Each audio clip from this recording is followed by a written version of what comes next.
Hello, everyone. My name is Big Dale. That's my name, sign is a BG. And this is a new event for students at UCR. I'm really excited about it. ASL Club is an opportunity for students to learn, pick up sign, and all that's included with deaf culture. Students attend weekly, learning lots of different topics relating to deafness, the history, education, the language, communication. And then with that, I want to introduce Justin. He's the vice president of ACM. Hello to everyone on Zoom. Hello to everyone on Zoom, and hello to everyone here today. My name is Justin Maison, and I am the vice president of ACM, which stands for Association for Computer Machinery. And I'm here today with a couple of my officers, and we run the largest technical organization with a focus on computer science. Our goal is to help our members build technical and professional skills that will help them in school and eventually in the computer industry. We have general meetings every other week on Thursdays, 5 to 6 at Barnes Hall if you'd like to check us out. Also more about me, I am a computer engineer major, and I specialize in computer building, keyboard building, and cryptocurrency.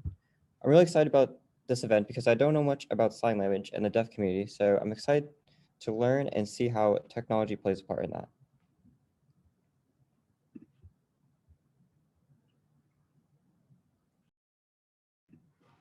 Next slide.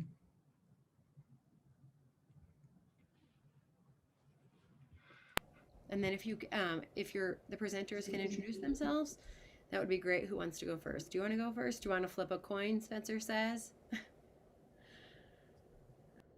Or go by last name?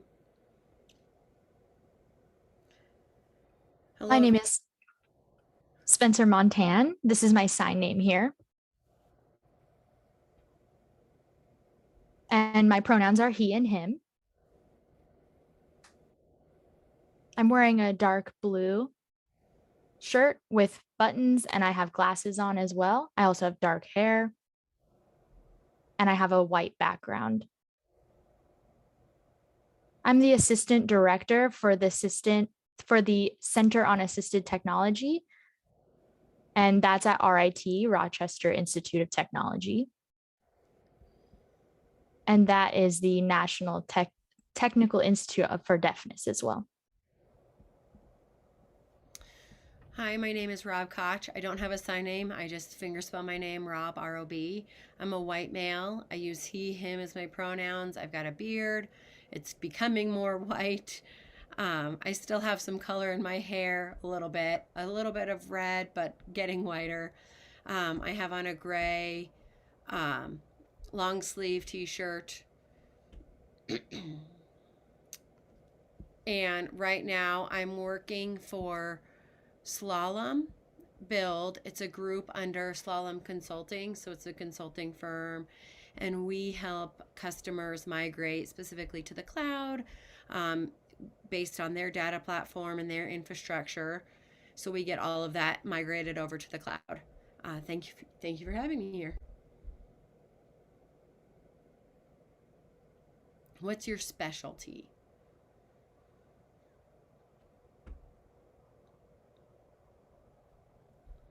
I'll go ahead and start. My field, I do have a background in,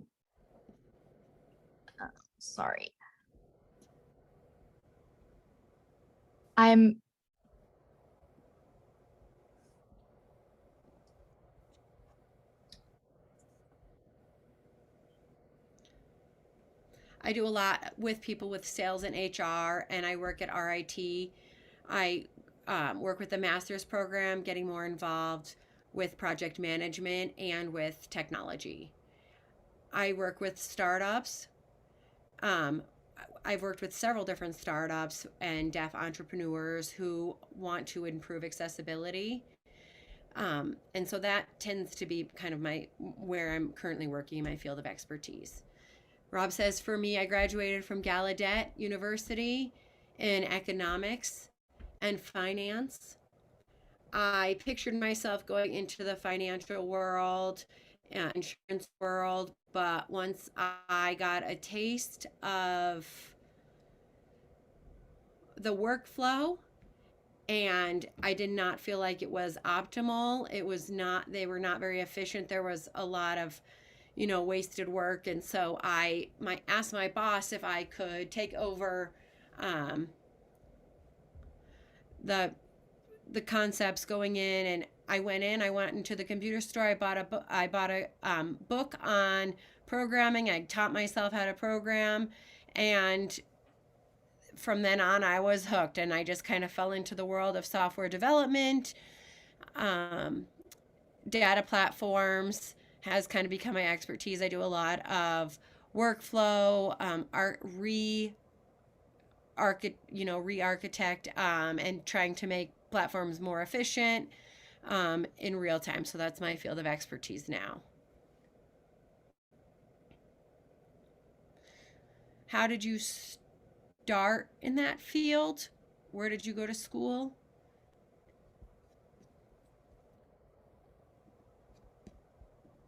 I started out as an intern, and from there, I learned a lot about the development in how this works with people. And that is where I started up the startup Wavio. And I am basically a business developer in that role. I started working on finding the data, getting consumers to work on it. And with my team, we're working on transferring about 20 different states worth of information for the deaf and hard of hearing community. And we are developing a program in order to solve these different sound issues. So Wavio works on finding the different sounds in the room, and then it listens to the environment, and it's listening 24/7. And then it provides a warning on the phone for the deaf and hard of hearing. So such as if a baby's crying or the doorbell, it'll give you a warning on the phone. And that's a great resource for the deaf and hard of hearing. And in my experience, it's great, and it's been growing. And the technology is really opening up a lot of improvements and captionings. Signing wise, I noticed that there's a lot of different solutions within this product. I did a little bit of explaining already briefly about where I went to school. I can go a little bit further into depth. Really, I started in the field of technology because I was lazy. I was really over my work, running to the back room, getting files, finding the employee ID, putting that information into the system. I mean, it was just so, it took so long to reconcile and find the name, and then the employee ID and all of that information. The amount of, it would be like their retirement account, that was the what I was looking for, and the investments that they had. And for students, sometimes when you put money in a retirement account, they ask you to invest in different kinds of mutual funds. And so there's all different targets with those. And so people will realign because the financial market changes, and of course the world changes in general. And so they might want to move their money around. And so figuring out a lot of that, and thinking about that, there was just, I saw this and I was like, why are we doing this? I would ask a coworker, why do we do it this way? And my goal was just to automate everything related to that, because, and that's when I went and got the book, and I was working with the mainframe people at my company, and they were, they weren't really an expert in any specific computer language. And so I just started, at that time I was using Visual Basic language is what it was called. And so I was learning that and working with mainframe and getting information from them. There was a lot of data and how to break down the data, and sometimes the data I would get would be unstructured. So that means I would have to write a program, or I'd have to identify what specifically the number meant, what the dollar amount was, or the employee ID, or make sure it was in the correct order. So we would have to retract that data and use that. And so because of that, and because of the work that I did, I was, it just really impressed me with the power that I had in my hands. I was like, wow, I can do this. And that just completely changed. I knew that it could change the world. And so I was, it just became my thing. I saw how to change the workflow, edit the workflow, and, big architect. The whole point of that is like, having an eye on making things better and more efficient. And so now moving into a new role at a consulting firm as a principal architect, I work with different clients. I learn about their what their workflow, and maybe redesign, rework their program.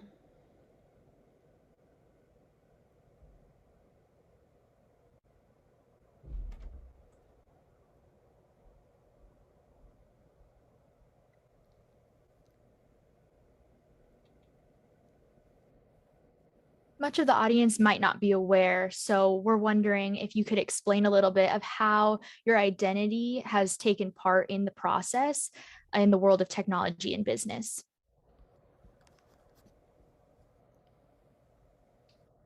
I'm wondering if I can get the visual fixed a little bit here. Okay, thank you so much.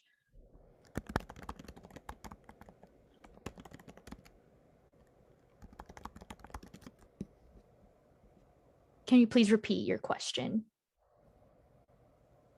I'm wondering, in your field of business, I notice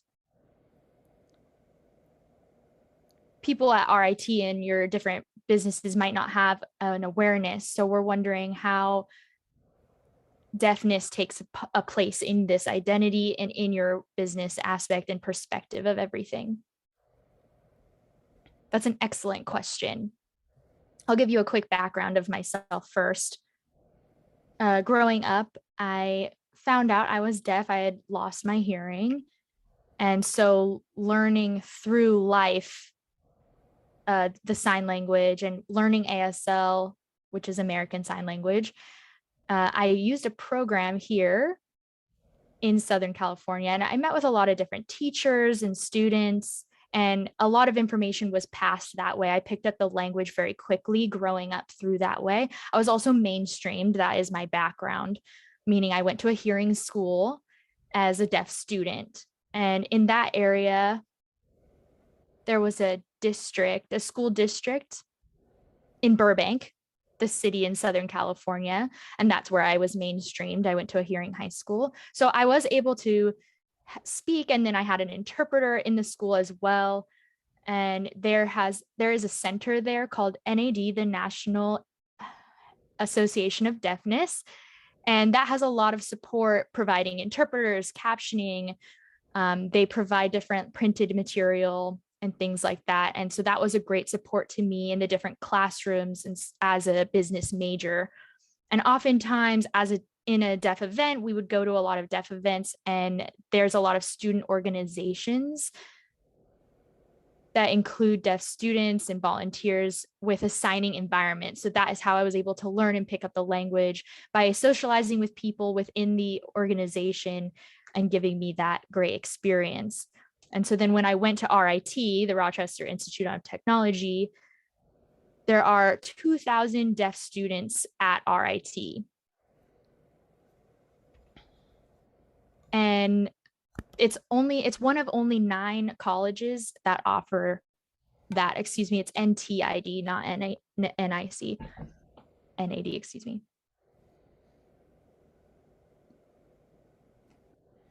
And there's many subject matter experts.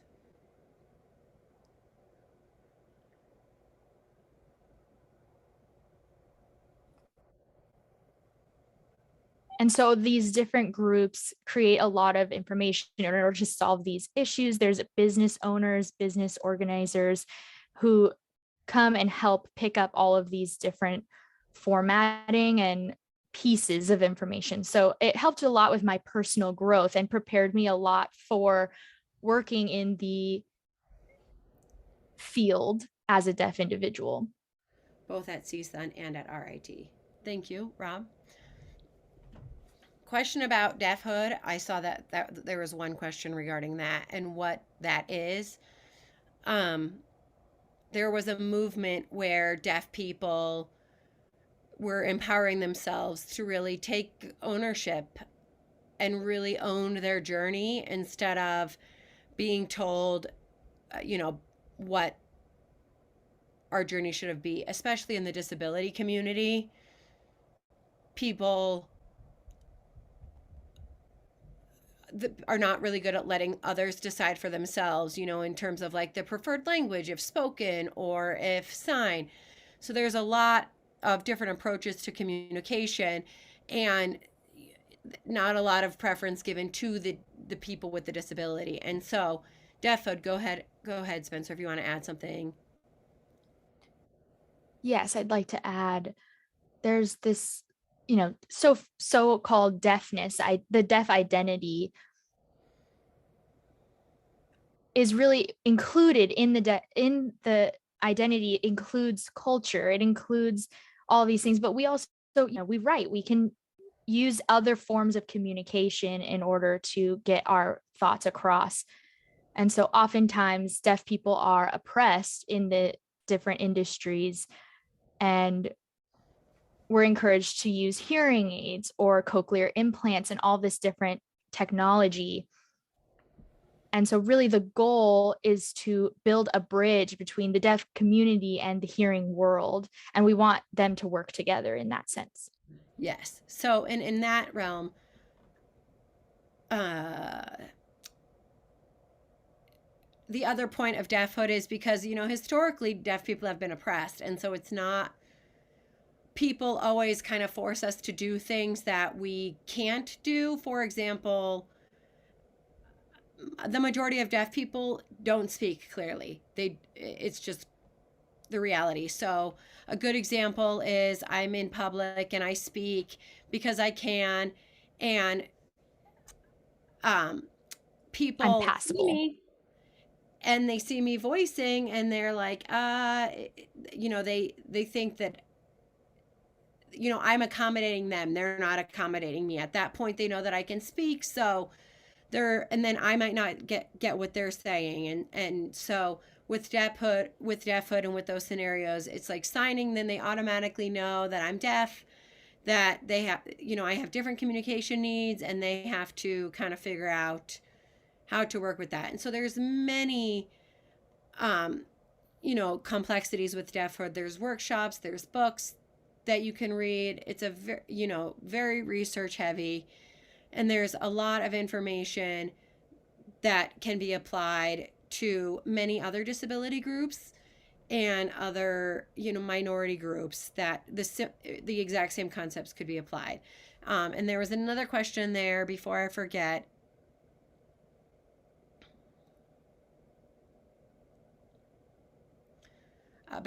And she's asking about people pursuing for those that want to pursue a passion in that field, what's the ecosystem like? What's the world of technology like? So as a developer, I'm always putting an eye on accessibility.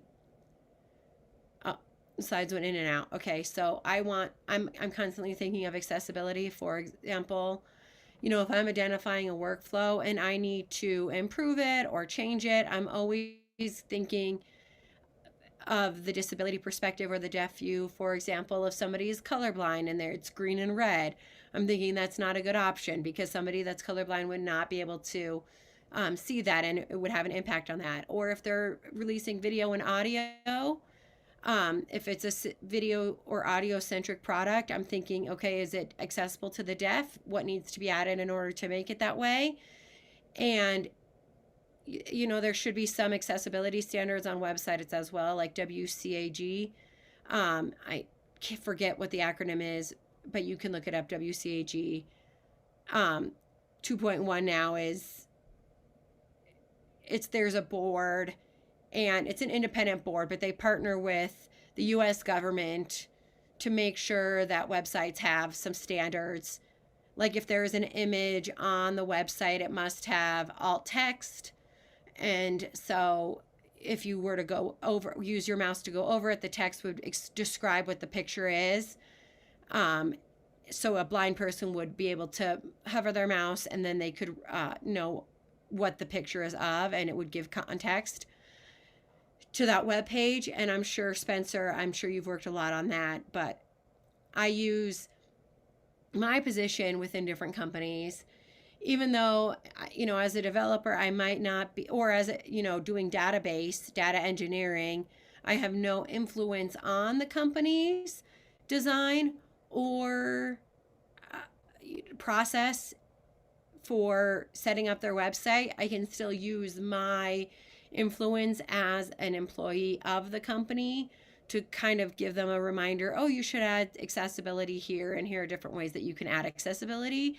So there's many different ways that, in my industry right now, I think that there's not a lot of deaf people, but I can use my presence within the industry to help those make decisions.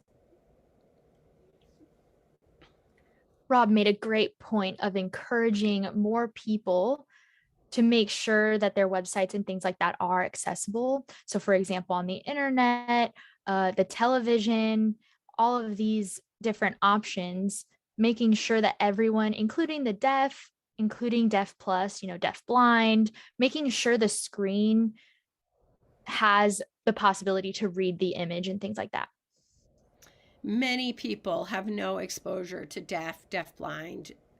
They have not met people like that, and so for the first time they're meeting somebody that's deaf, and they don't necessarily know they have no visualization.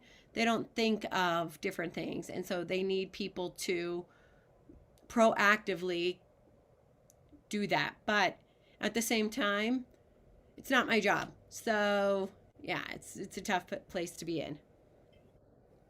Right. This is an excellent point as well. Technology developing at the institute, developing in the different industries.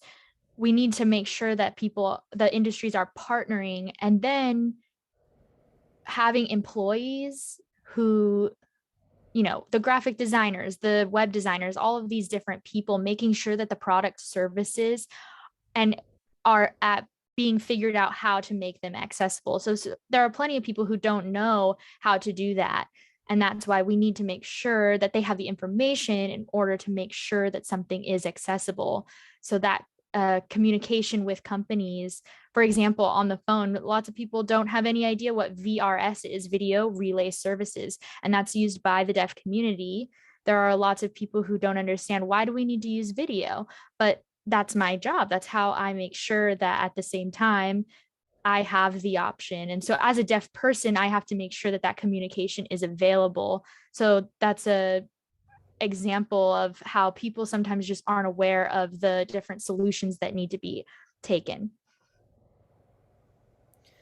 Do you mind explaining on some of the barriers that you face within the industry, and what changes and improvements you would like to see in the future?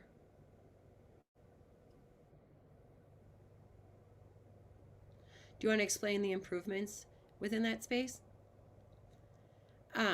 So in terms of, I think exposure is number one. Number one is definitely exposure. Legal, there's laws, there's ADA, the American with Disabilities Act of 1990. Just more and more companies now are realizing and recognizing that ADA is there, and how to, in the beginning, ADA was really a hot button for building accessibility. And then now, people were really good about building like wheelchair ramps and things like that, making sure that the signs were Braille and that elevators had Braille on them so they knew which floor to go to. Maybe there was carpeting in the building that you didn't want it to be too thick because wheelchairs couldn't go over it, so making sure that it was thin and easy for people to be mobile on. And now that's kind of shifting and going more in the direction of online technology accessibility websites. With the pandemic, everybody's home, and so the internet is a big plays a really big role in our lives. And the use of paper has gone down extensively. So I think the priorities have just changed as a nation, and so it's more tech related in terms of accessibility is the big thing now. That's a great point about the policies. All of these different policies are regarding running the different situations, but now we're looking at accessibility of technology and resources like that. So for example, the iCloud and all of these different websites sometimes have been behind in this situation. So the policy is sitting there and needs to catch up. And so there are many organizations that oftentimes they have an accessibility team. And so we encourage you to go out and contact those accessibility teams, provide feedback, and really let them know what's going on so that they know what we're looking for in the community. In Southern California at CSUN, they have a technology program that has a team where you can join. They have a deaf team there. They have you can become a member there. You can meet people. You can talk about asking for feedback and contact them and get all of that information from those different groups. There's also an organization, An advocacy group. an advocacy group that provides the ability to complain to the federal government if things aren't being met. So that is maybe we can move on to the next topic. Hello, welcome back.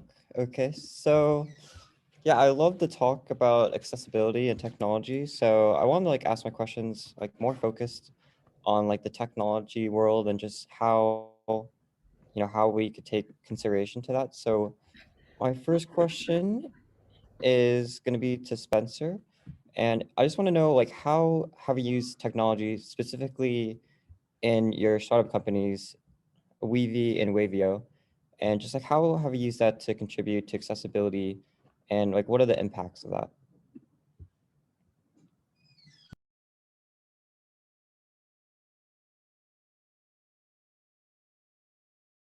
Let me explain a little bit more about Wavio first. That has been a great change. So back in 2015, I started building the concept of an alarm system.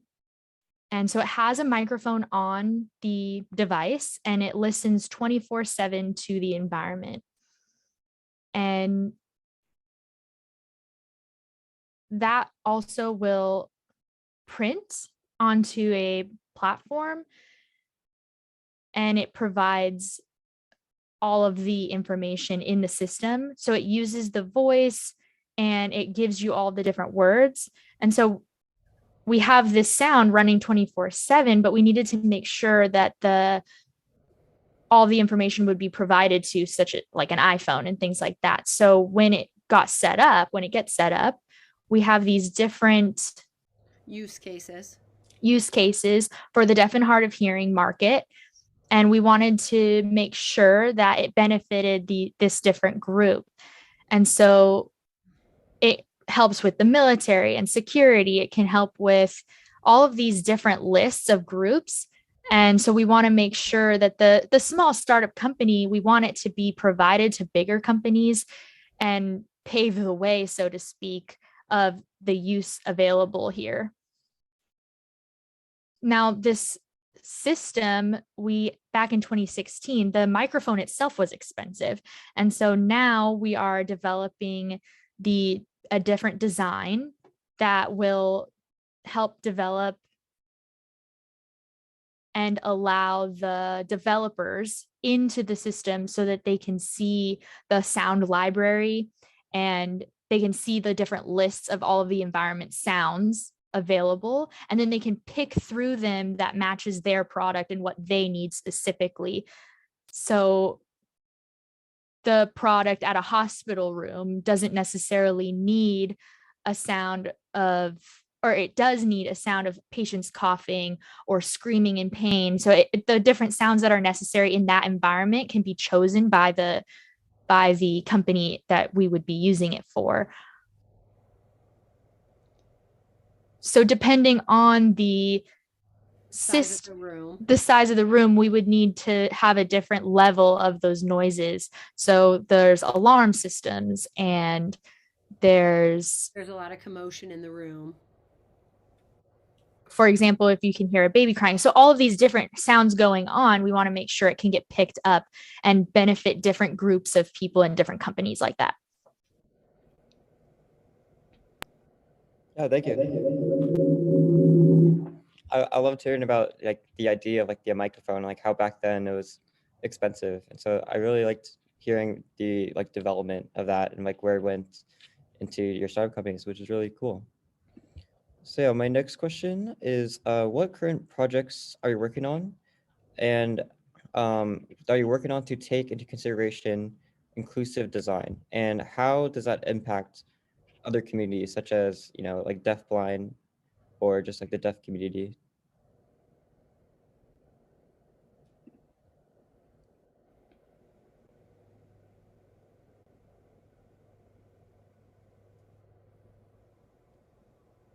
Meaning, do I have any new startups in line right now working with the deaf and hard of hearing communities? Yeah, anything along that line, any new projects or anything alongside the startups, yeah,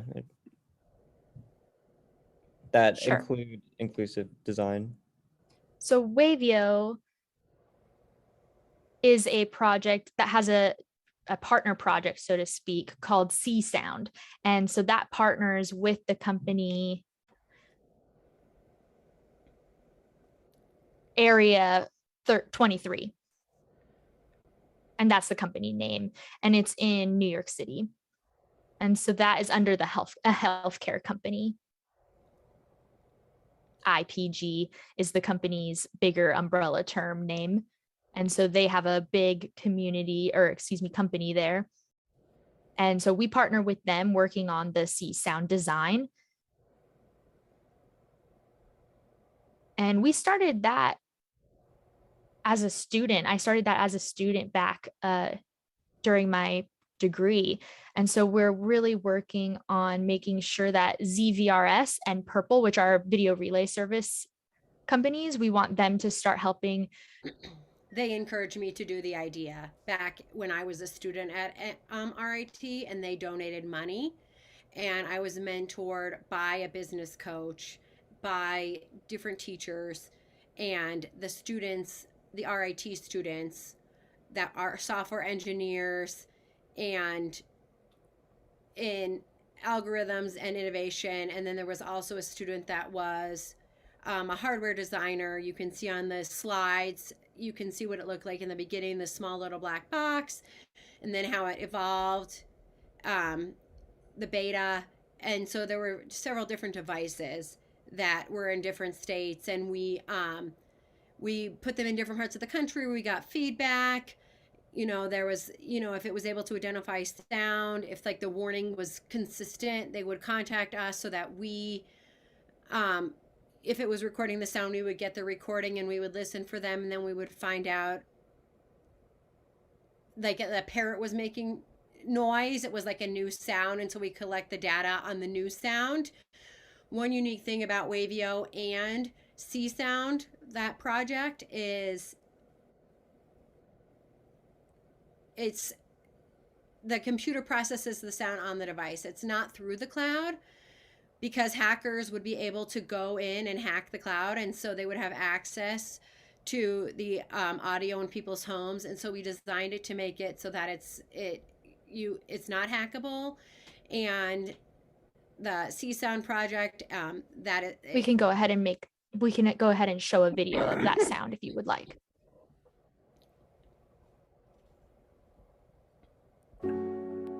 My friend came over and pointed out that the fire alarm was beeping.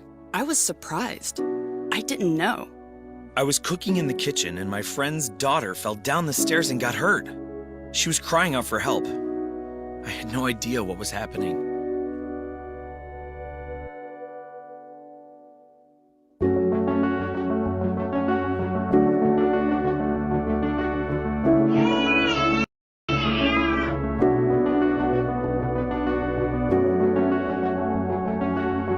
The current products on the market are extremely limited. We can buy a device for a smoke detector and another that tells me when my doorbell rings, but nothing that can distinguish between a microwave, baby crying, dog barking, or any other household sound. The reason no one's been able to create a product like this is the shortage of data. In order to teach a machine learning model how to distinguish sounds with any level of accuracy, you would need literally millions of sound samples. Turns out the answer was in front of us the whole time. YouTube contains over 1 billion hours of videos that are filled with sounds. We trained the C-Sound machine learning model with sound clips from YouTube. Over 2 million videos were analyzed, categorized, and converted into 10-second sound clips, each containing a discrete sound. Each type of sound in our data model, like yelling, is comprised of several thousand YouTube audio samples. These sounds range from common household noises to alerts that could mean life or death. Every sound clip we add makes our machine learning protocol even smarter, allowing for even higher accuracy ratings. While the technology is incredibly complex, the user experience couldn't be more simple. C-Sound is always listening for one of the 75 sounds it's programmed to hear. Once a sound occurs, it interprets the noise and communicates it via Wi-Fi to the user's mobile device.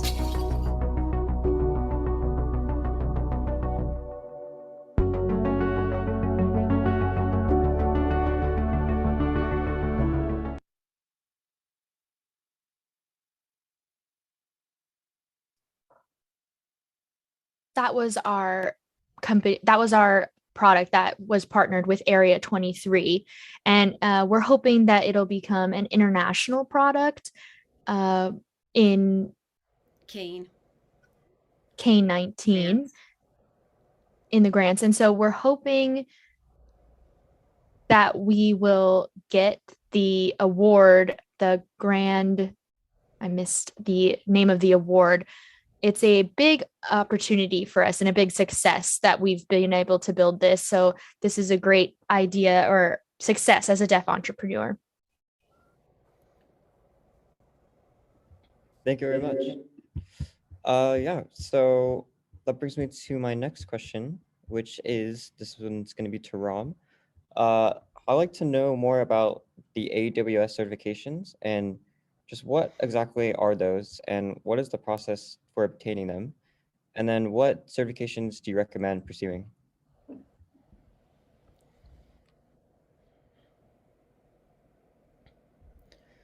So AWS, Amazon Web Services is what it stands for. They are one of the bigger cloud providers. If you don't know the cloud, if you don't understand the cloud, really it's a bunch of servers in parked in a building somewhere in a lot of different regions. And so in those data centers, AWS will manage all of the servers, all the hardware within the servers, they manage that. And then you, the clients, manage what data is put on it. You manage the websites that are set up in the cloud. And so there's all different things that are put onto the servers that AWS takes care of. There's three big cloud providers. AWS is one. That's the one that we're talking about. I recommend you get the basic AWS certification if you want to show, your potential to future employees or current employees that you understand and are knowledgeable about how the cloud, the big uses for the cloud. In AWS, they have CCP, which is Certified Cloud Practitioner, And so that is one of the certificates, and that's the basic one. And that one is really neat because, you know, the testing is relatively easy if you study, of course, and rather cheap. Once you pass that test, then the next certification, you get 50% off the testing for the next one. So it's a nice and easy start, and then rather cheap, and you can build your confidence to, and you get again a basic introduction into the cloud. Azure is another big cloud provider as well, and there are products that they provide that you can pursue to upskill or upscale yourself, so, and really show that you are an expert and your capabilities in understanding the concept of the cloud. Thank you very much. For my next question, this one's to Spencer. So earlier you mentioned that Wavio uses machine learning, and I myself, and I'm sure many other comp sci students are interested in machine learning, but you know, they feel like it's too hard or too difficult and they don't know where to start. What would you tell a student that has the interest for machine learning but doesn't know where to start?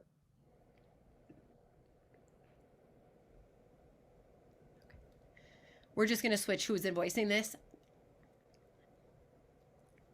So I was just letting the other interpreter know that I was going to voice this because I'm familiar with machine learning.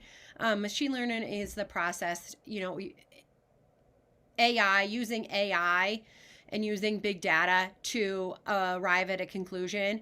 And so that's essentially what machine learning is. It's automatic without getting involved.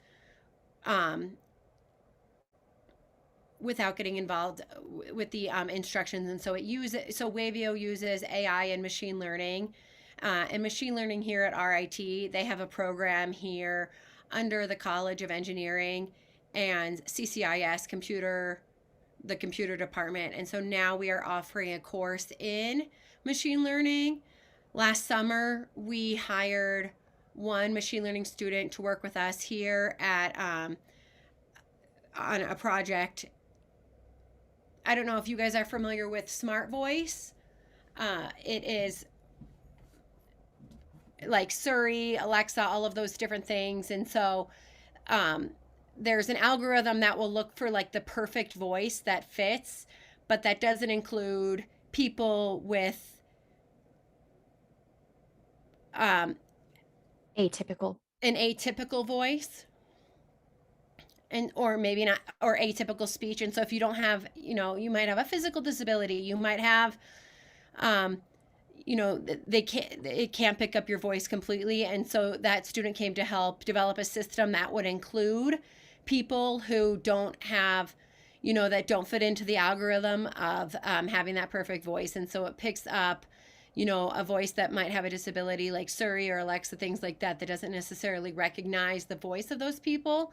So that is what that person is working on. And there is a college here at there's a program here at RIT that uses AI and machine learning and other technologies. And we partner with one university in Georgia Technology Institute, that's based in Georgia, and they teach AI and machine learning as well. Rob, I wonder if you have any other good programs for people that want to learn machine learning? Oh, yeah, definitely. So there's also Deaf run program at Purdue University, and it's very heavy in data engineering, machine learning. They partner with many different companies. And I know one deaf person that works there that was setting up, it's called, it's to expand the number of deaf and hard of hearing people in data science and machine learning. And so they're really big into supporting that. But just to machine learning and AI, machine learning, there's many cloud providers that have courses, curriculum that you can pursue that are free. You can use their free instances, and so the cost is really minimal for individuals. AWS has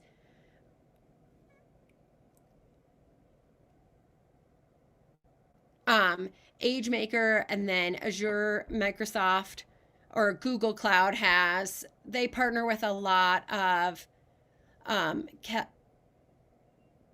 KEGGE.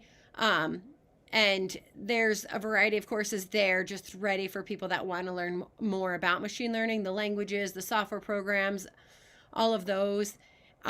There's Python is one, R is another. They use tools as well, like JU,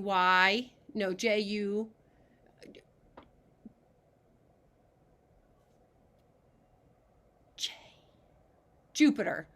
The spelling it's not spelled like you would spell the planet Jupiter. It's spelled different in JYUPTER, but it sounds just like Jupiter. And so there's all these different things you can aggregate and that can show exactly what the charts are showing, and you can see exactly how you process that training and what the models look like and get the outcomes that you want. And so, I mean, there are really a lot of resources out there.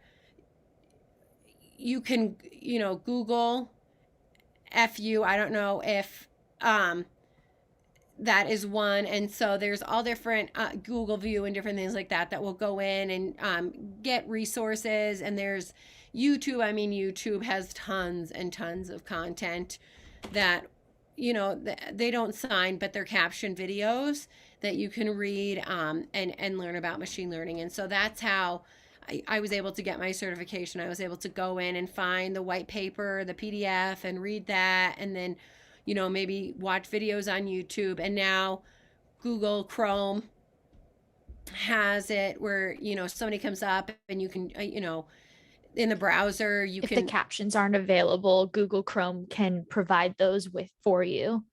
And so there's a variety of features within there. So yes, that just gives you some. The onus is on you.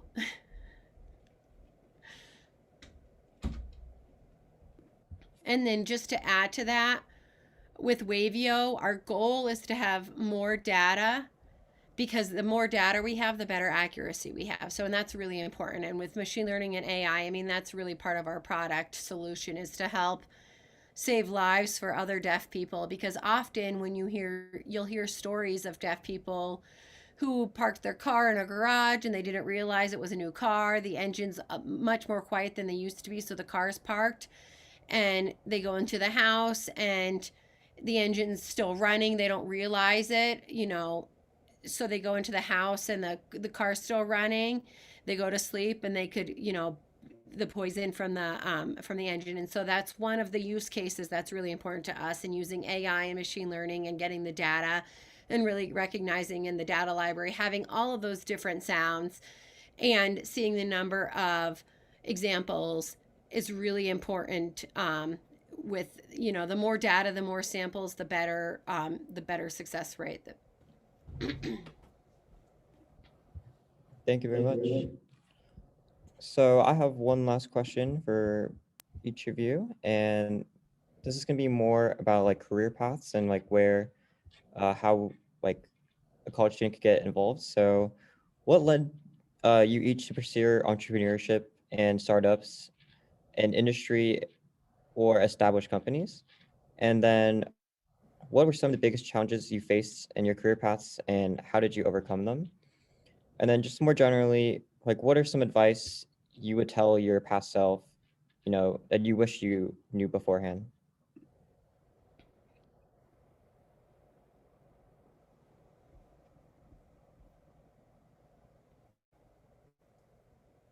I'll go ahead first, said Spencer. I had a lot of experience in the startup world. So I've had about 10 years since I've graduated from CSUN. And getting into the startup world, I was very fortunate to be able to have paid interpreters come to meetings with other companies and things like that. That was a great experience, being able to have that resource. And I think that is what made it possible for everything to go as smoothly as it did. So starting up my company, I had a group of deaf friends that came together, and we were, relaxing, discussing, talking about ideas, and thinking about, wow, what a great idea for accessibility. And we should work together, and found a company which we called, it was a new idea to really get through all of these different experiences and challenges that we had. And so working at a big company, sometimes we don't have all of the resources, and we have to go out and network and talk to all these investors and the business people in order to begin a startup. And so there is a lot of discrimination that can come with that.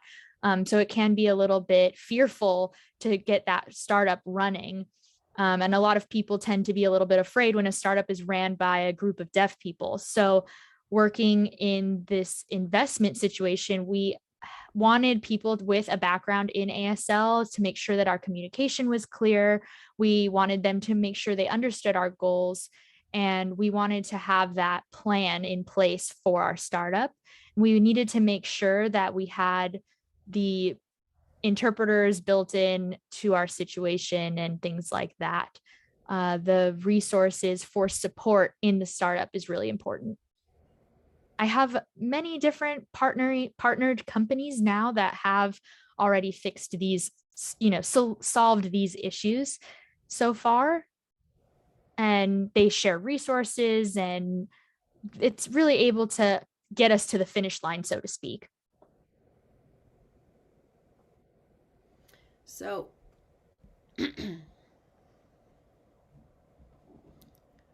my career in the corporate world,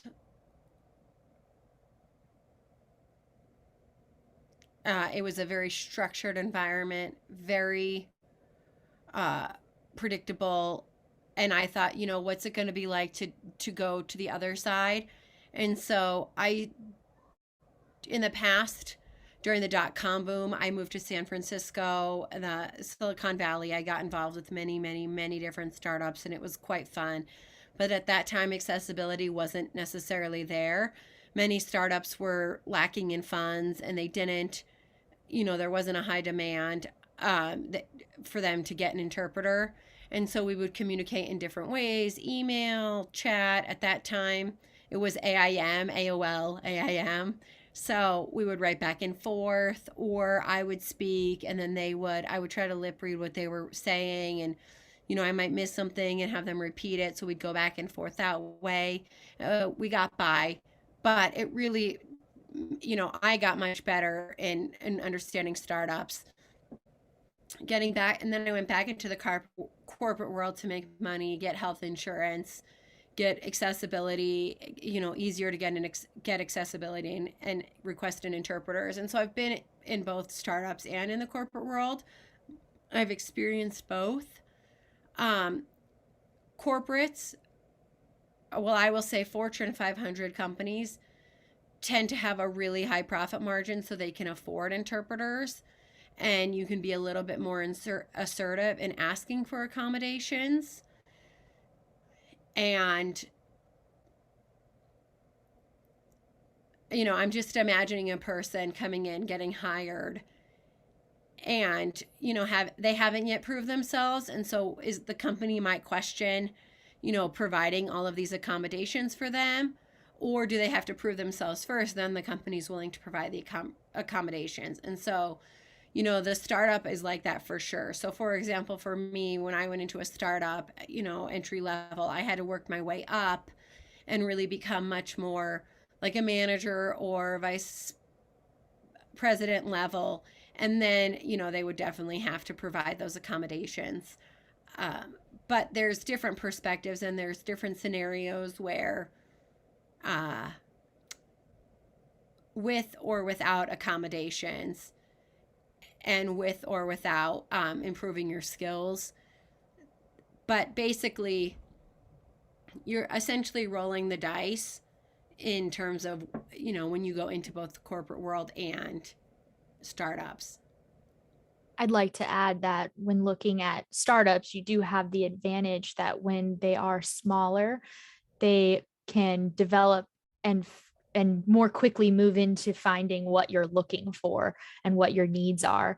And so sometimes it's hard for a big company to change all of their communication styles for everyone. And you're kind of, on the boat by yourself figuring it out. Whereas just like Rob explained, having an experience in the startup and having these different environments, and I agree with what Rob said, I'm sort of stuck in my own room here. So when you move into the other roles, I have all my data experience, but with a startup, you really have to have a lot of different hats, so to speak. You have to be able to move into all these different roles. So I've done management and I've done the business development and I've done marketing. And so you have to have kind of these multiple experience roles. And that has helped with strengthening my skill set. And it definitely has helped me continue to grow in those different areas. Yes, sometimes startups, you don't know what you'll be working on that day. You come into the office and you have no idea. And so it's, there's a fire there, you got to fix it, or you got to build something new and meet the needs of the clients right then and there. And so that is one of the big differences between the two experiences. Yes, exactly. Like the fire is always existing and we always are trying to put the fire out every single day. So the first 1 to 3 years of a startup, there's problems constantly popping up. We are always trying to figure out how to, hit the head on the molehound, so to speak.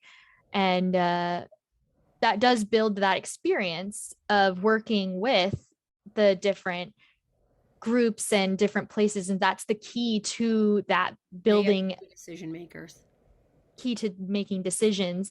And so communication development with the MOU, the modes of understanding, like signing an NDA, a non-disclosure agreement, and learning how to,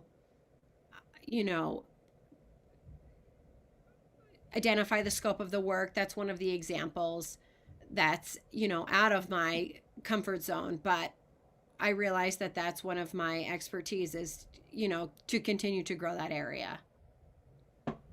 Thank you. I really enjoy working in both environments, Rob says. I really, it depends at the time of my life what's needed. Like if I need something at a certain time in my life. So that kind of dictates my decisions.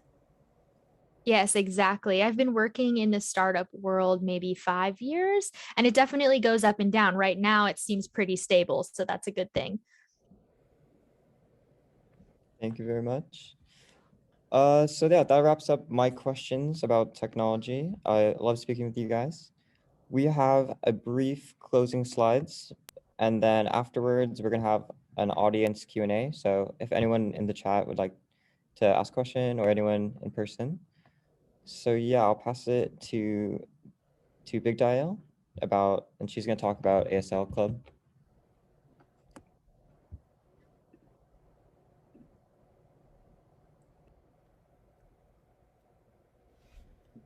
Rob says, I just wanted to let you know I really appreciate you having us here. So thank you so much. It's been a lot of fun to chat with everybody.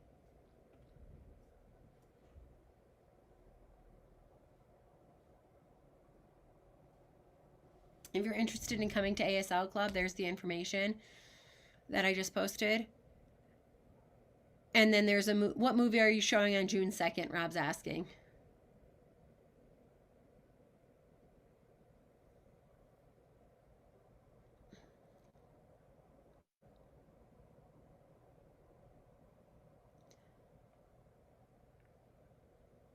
Coda or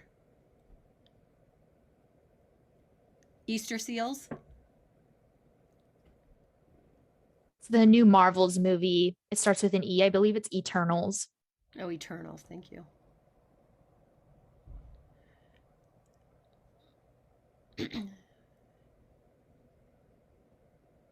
So if anybody has any questions, feel free to ask. We won't bite.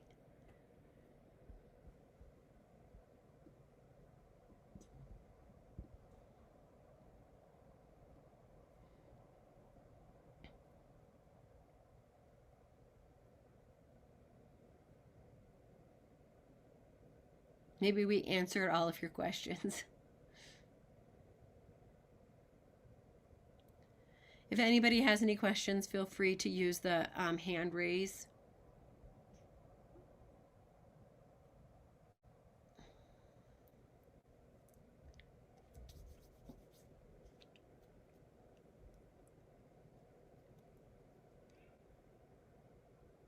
Oh, cool. Good one. Good one. Okay. My kids enjoyed it. I see a question. What's your opinion on Web 3? Are you talking about web's accessibility, Web 3.0? Rob says crypto, blockchain, that kind of thing, I'm assuming is what you're asking about. Yes. Do you want to take it, or do you know anything about crypto, Spencer? I mean, I know it's a new topic that everybody is talking about. I think that there's more concept of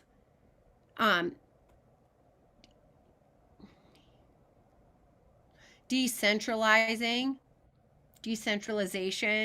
not relying on the middleman, like everyone, relies on each other, relying on the banks and the government and different middlemen. And so I know that there's different kinds of cryptocurrency that's currently, there's BTC, there's DA, there's a whole slew of them now. And so I think that's still something that is emerging.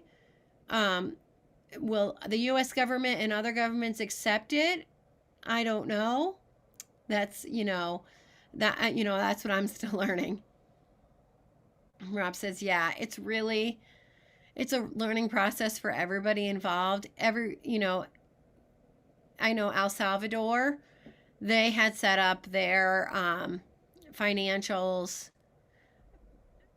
on Bitcoin, and it didn't turn out well. And so I think there's a lot of learning as we go.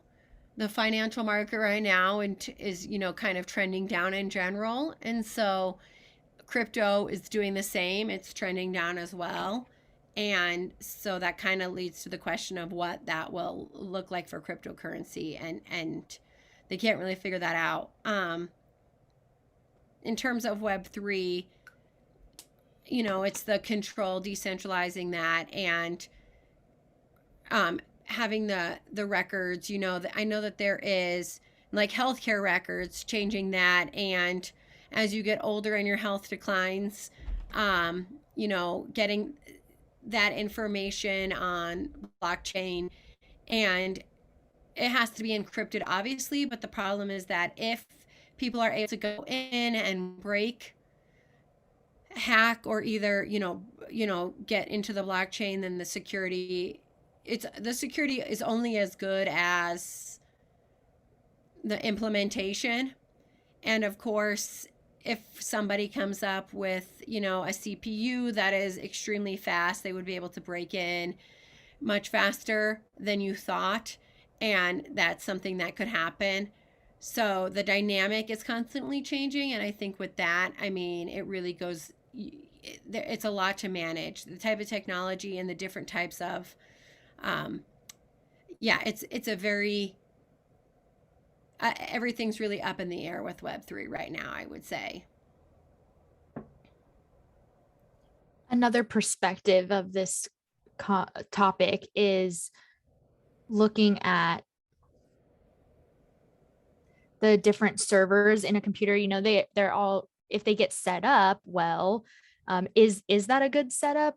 You have to kind of figure out if you can make it run, and at the same time, make sure that that everything is running and secure at the same time. It's a difficult part.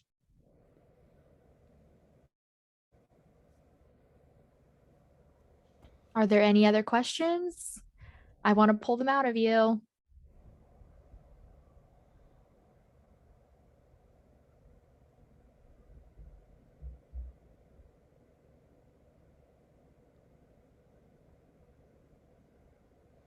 Looking at the different topics that we covered today, is there any, Spencer, that you wanted to add? I'm thinking about including design in the discussion. It's not really something we've talked about yet, but design is an important part of this discussion, making sure that on the mobile phone, on the computer, you have to make sure all of the different content is stable in an ability and able to be read in those different technologies. And so making sure that those companies develop those solutions of accessibility at the beginning and not as an afterthought, making sure that we're not looking at accessibility later when it pops up all of a sudden. So looking at all of these solutions at the start and then keeping that stable accessibility as the project begins and on. I think that that is something we've worked on for many years. For example, Google has a form that you can Goal to improve the functionality when placing a phone call. and so that concept is something that we've made sure to partner with communication companies and things like that, working on figuring out, is all of these options accessible for the deaf and hard of hearing communities? Is there a typing option for the deaf and hard of hearing on the phone? Can you include caption call? Are these solutions being thought of at the beginning for access? Because it makes it easier for later, rather than making sure that product isn't suddenly very difficult to use and then you've got to fix it. So we really encourage that starting look at accessibility. Rob, do you have another thought on that? Yeah, and I think it's the same thing when it relates to security. If you imagine developing a product and you're working on that product, you need to add security to protect the PII information, the personal identifiable information. And so that's what PII stands for. So, security is something that you don't want to think about later. It should be something that's already baked in and already part of the product, the app. And so you can't undo the hardship. So, that's something that should be, baked in first, the security. Same concept with accessibility. It's something that just should be included. And have that design ready. I'm always trying to propose to different companies how to set up accessibility, an accessibility center of excellence, ACOS. And the reason for that is because there are centralized resources that are ready that you can plug in with accessibility in mind, and the resources and the tools and guides of who to ask. The ACOS people are there, and so different corporations, I'm always encouraging them to set that up because I believe that there's a lot of benefit to that. I know Microsoft has, they are huge with accessibility, including design and a lot of what they do. They just released a new gaming control that can be used by people with different disabilities. It's tactile friendly. Maybe if there's, you don't have all of your fingers or something like that, you're still able to use it. And so they have tools that are, for gaming that can be used by people with a variety of disabilities and can still play that game. Same thing with the mouse. If what's required in order to click. And so if somebody can't click, what do you do? What are the alternate solutions? And so they have many different grades.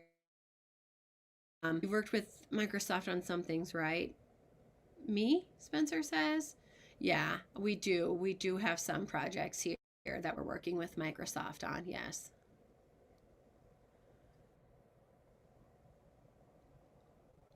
We do have one project in development at the moment that's working with the hands, and recently with COVID, it was a big challenge for the deaf and hard of hearing to make sure that there was accessibility when it comes to meeting. And deaf blind interpreters, you use your hands when interpreting, it's tactile. And so how do we solve this issue? And so an interpreter would use a glove to sign, and then the glove would match what the interpreter was signing so that the deaf and blind consumer was able to understand what was going on. There's also a project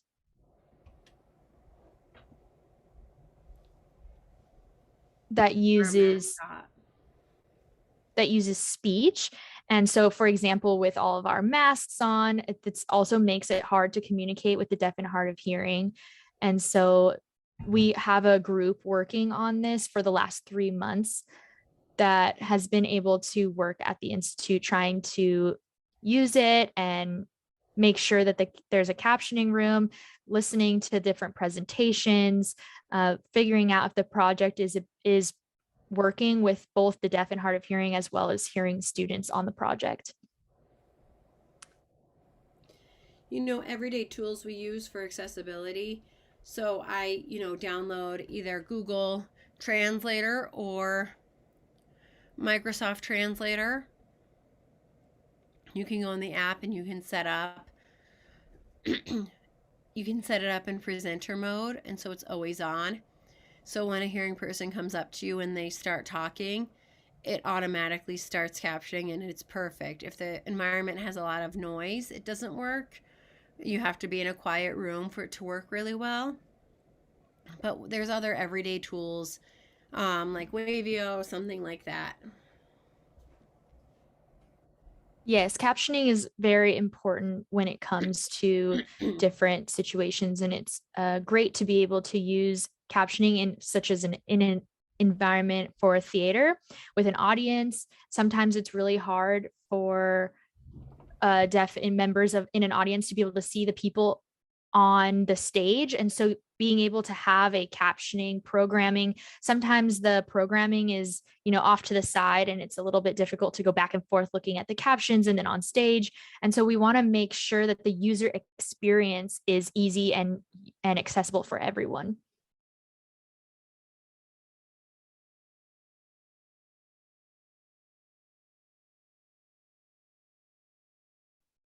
Jordan, you're muted. Oh, I have found that there are many, many, many people that don't have a disability that rely on accessible accommodations. They use them, for example, live captioning on Microsoft Teams, or Zoom has the live translation. People, somebody who's a foreigner and they have a very thick accent, and an American might not understand that person. And so they will rely on the live captioning to help them. They're not deaf, but they're still relying on it. And, we're always laughing because hearing people tend to love to text. They're constantly texting. They don't like making phone calls. And so, they're texting back and forth. And so that works really well. Sometimes that can,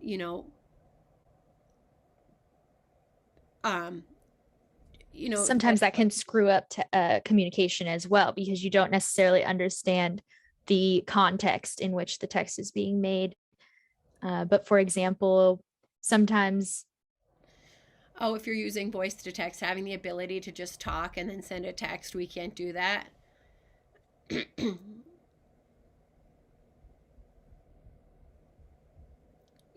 This might apply to one group of people, but oftentimes it applies to everybody. And so there's many different situations where it doesn't just apply to people. And, that's why accessibility, you're just providing the tools, and then everyone has the opportunity to use it, not just people with disabilities, because you're designing it for everybody in mind and thinking, okay, everybody has the potential to use this. Yeah, with accessibility, you have the opportunity to build an extra layer for these different products. Profit margin. Oh, excuse me. And Rob says, yes, that hits the nail right on the head. Nancy, I see that you have something. What do you think about Otter.ai? Does it work? Otter.ai. Rob, do you have any thoughts on that? I haven't used it, so I don't. I have used it. I've used Otter for a conference meeting, and so I've shown up to meetings, and there's a interpreter in front of me, so I can watch the interpreter signing for ASL. And it's nice to have the note taker as well for the presenter. For example, I'll use the Otter app on my phone, and then the interpreter is able to catch everything of the presenter's speech. So everything is easily used. And it's great for note taking and making notes as well. So then that way I don't have to look down and write the notes while watching the interpreter and the presenter. So it does the work for me. Just don't use Otter AI for you don't use it for accessibility purposes. You just use it because you're lazy. Same you don't thing. want to look up and down. Right. Exactly. I have a question from someone else in the chat. They ask, corporate culture is difficult to get into for deaf business entrepreneurs. Excuse me, I'm sorry. Can you repeat the question? It's a little bit echoey. I just want to make sure I catch it.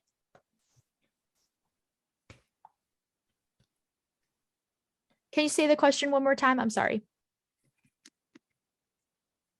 One moment.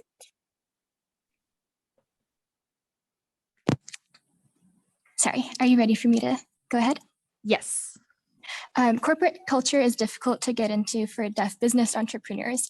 Is there a rising deaf corporate culture to help all deaf entrepreneurs better prepare and work with the larger corporate culture in the US? Often in movies and TV, we see Asian corporate and the US corporate cultures conflicting and trying to seek resolutions. So I think this is a good way to help ease deaf entrepreneurs into working with the larger culture. Does something like that exist?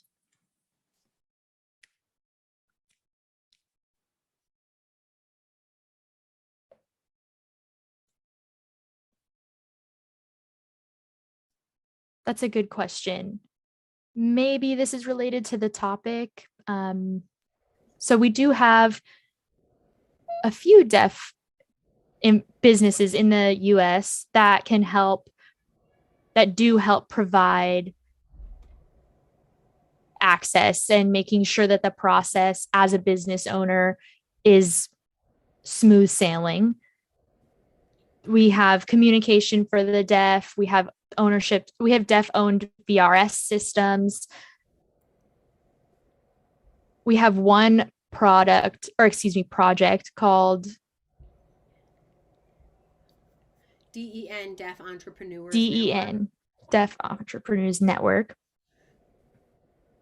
That's more of a conference that's ran by two deaf individuals, and they bring deaf people into a big conference, and that helps make different opportunities for deaf entrepreneurs.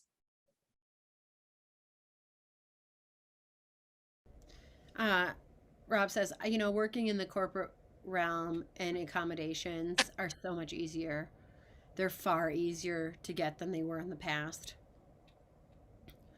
People are much more understanding and are less resistant.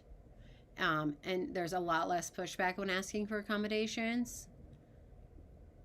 Black Lives Matter, the Me Too movement, all of these different movements have really changed and improved the perspective of marginalized people. And so it's benefited the deaf community as well in terms of getting accommodations and asking for those types of things.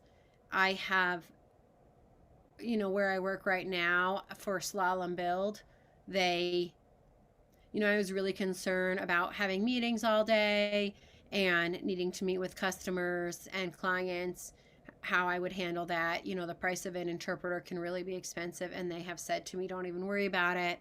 We, that's not something you need to worry about. So that's been an amazing experience. When I worked in startups, and then we were acquired by a bigger company.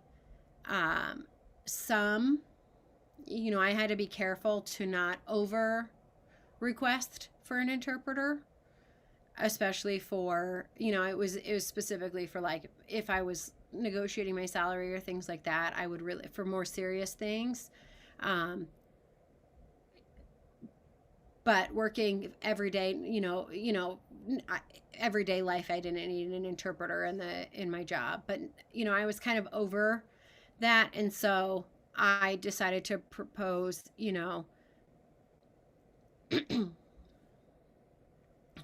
getting an interpreter, and why it would be a benefit to have an interpreter on call or, on request. And I have 2 interpreters with me that I've had with me for several years. One I have as my primary interpreter. The other one is my backup. You have a primary, but they have to take vacation sometimes. And so if I have all day meetings, then I'll have both interpreters come in and work with me.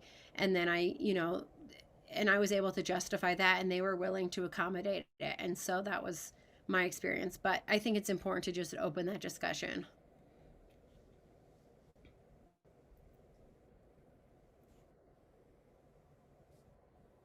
I've appreciated the fact that both big corporations and small startups, the interpreters are an important part of this situation. So I'm really thankful that it's been involved.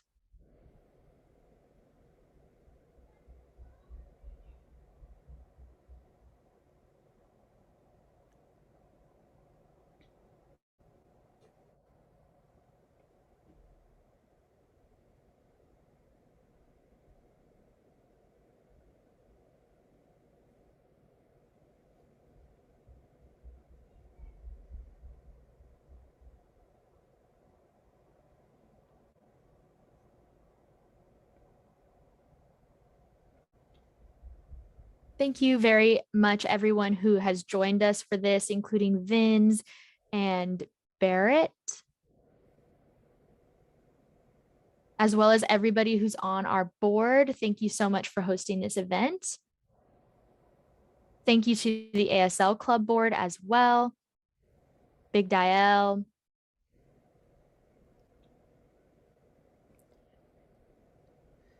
Everett. Everybody who's on the board, thank you so much. And also to our interpreters and our captioner, thank you. Lastly, an important thank you to Spencer and Rob. Thank you so much for having your experience and your being able to answer all of our questions about your professional experience. You're welcome. Yes, thank you. Thank you for having us here. And thank you to the interpreters and ASL Club as well. We really appreciate this experience and we really enjoyed it. Thank you. Rob says that.